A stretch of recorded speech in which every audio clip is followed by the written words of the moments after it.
Hello, what's up guys? Good evening. Andito po tayo sa kusina para magluto ng ating dinner for tonight. Okay guys, so nakahanda na ang mga ingredients na ating gagamitin sa pagluluto ng ating dinner for tonight.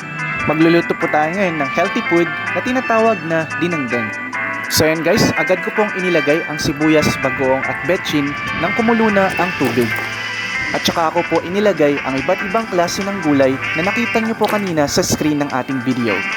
Meron po tayong kamote, gabi, sigarilyas, sitaw, green peas, patane, bataw, ampalaya, talong at alukon at yung tinatawag nilang baog. Halu-haluin po natin ito hanggang sa maluto.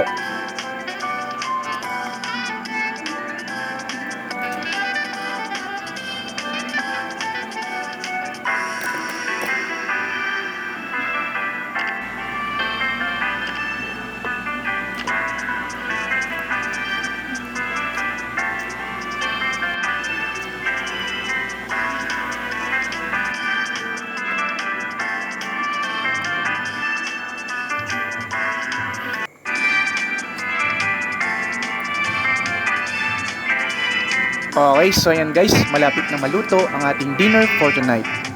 Maraming salamat sa lahat ng ating mga viewers. Muli, magandang gabi po sa inyong lahat.